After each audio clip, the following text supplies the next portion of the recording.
Hello everyone and welcome to my channel. My name is Tiffany. I'm here to let you know that this video is one of a series of videos on this subject. So I was inspired in the middle of the night. I woke up and I had this idea that I could create a decision flow chart for each of the human design energy types and its authority. I want you to know that I'm taking a topic that is very nuanced, that it can be complicated at times, and I'm distilling it into a simple flowchart.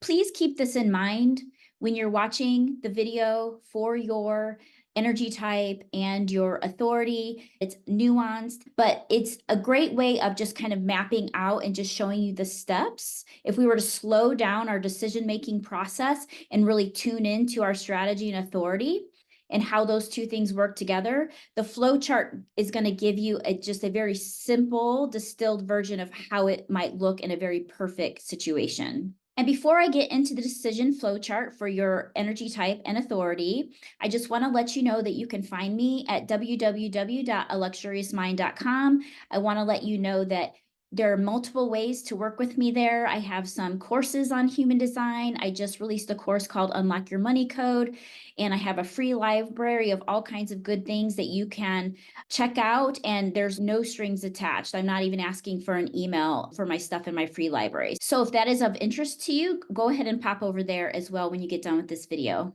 All right, so if you're watching this video, you are in theory a reflector with Lunar Authority.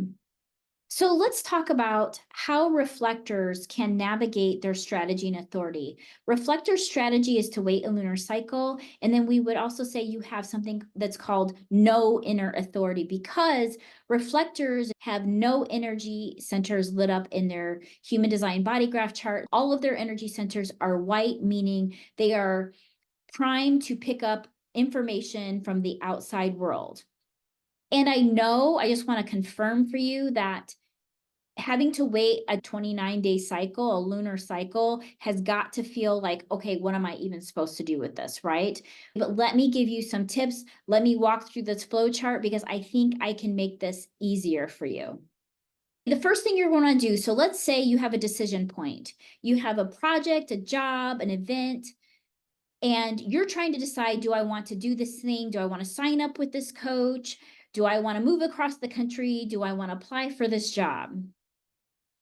The first thing you need to do is check in with the thing in question and say, okay, does this align with my passions, my interests, my skill sets, and my curiosity? And I really mean this seriously when I say it, because I can't tell you how many times in my own life I've said yes to things, even when they weren't in alignment for me, because I felt obligated to do something, for example.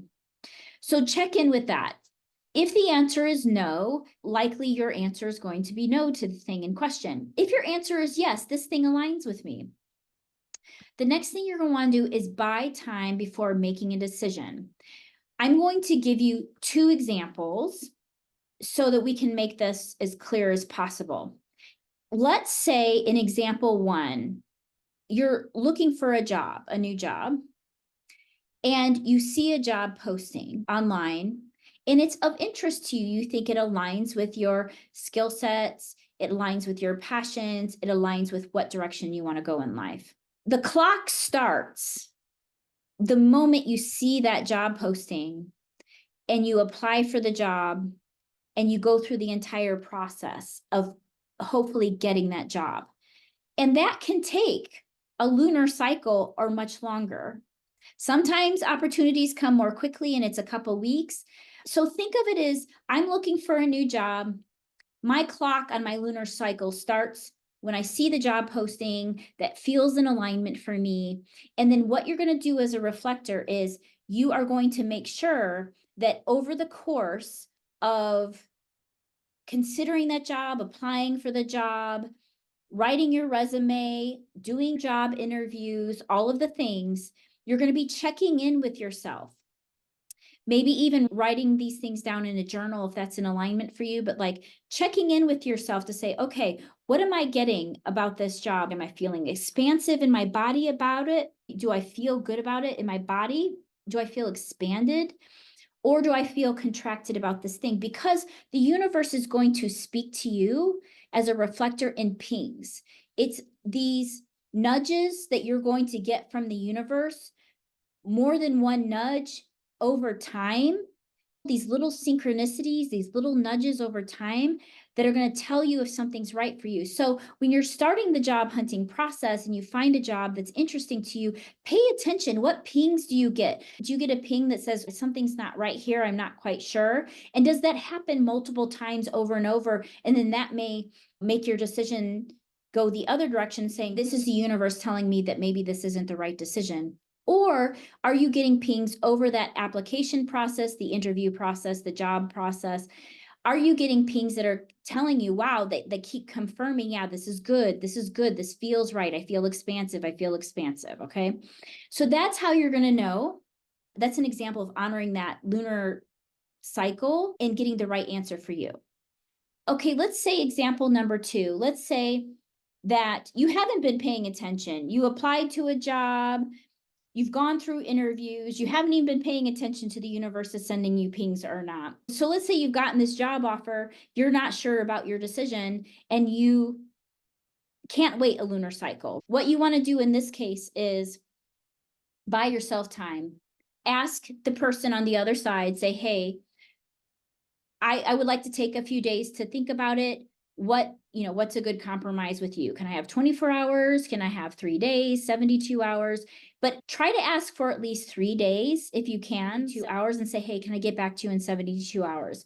And then during that time of that 72 hours, you're going to want to check in with yourself, pay attention to the pings that you get, and especially try to not sit at home during that decision-making process. Try to get yourself out into different environments, because when the way you're designed is environment is very important. And if you spend time in environments that feel energetically correct to you, this is when those pings from the universe are going to come to you, because you're bumping up against other people's auras, and all these things are happening energetically that will give you these synchronicities and these check-ins, these pings that are going to tell you if the answer is right for you. Okay, so let's say you still don't have a clear answer. Let's say there's a situation where you're doing your due diligence. You're going to wait a lunar cycle before you sign up for a $5,000 coach and make that big of an investment. And you're saying at the end of that lunar cycle, I still don't know. What I would challenge you to do, or what I would ask you to do, is consider, is the voice of your mind getting in the way of you being able to hear or note the pings that you're getting from the universe? So the mind can be traced back to logic. It's grounded in logic, and it likes to spin stories. It likes to tell us stories about what we should do and what we shouldn't do.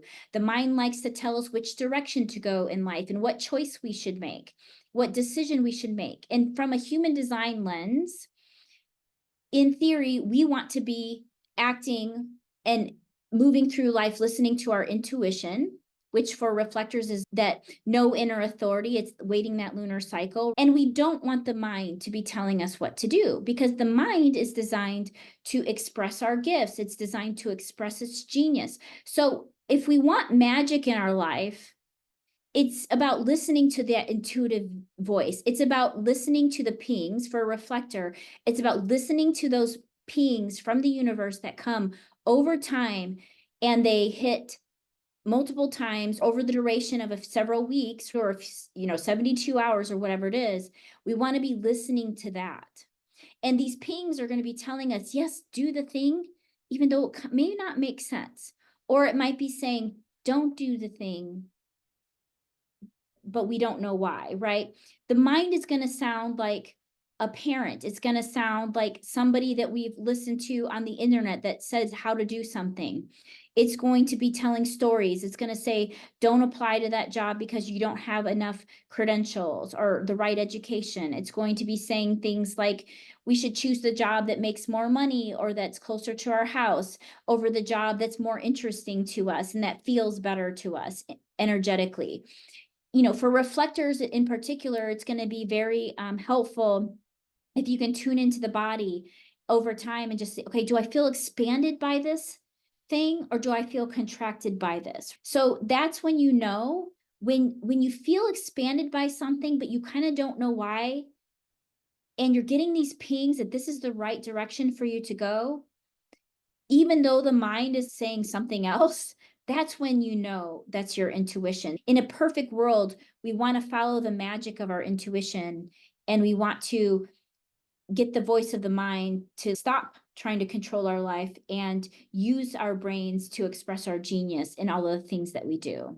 All right, so I hope this video was helpful to you, and just want to note that I'm not a reflector. So if there's any feedback you have for me about this video, I'm happy to accept it. Whenever I do any content around reflectors, I'm always feeling like I'm doing it from a place of understanding that it's not a lived experience for me. So I'm always open to feedback if you feel like maybe I got something wrong and I need to fix it. So thanks so much for listening.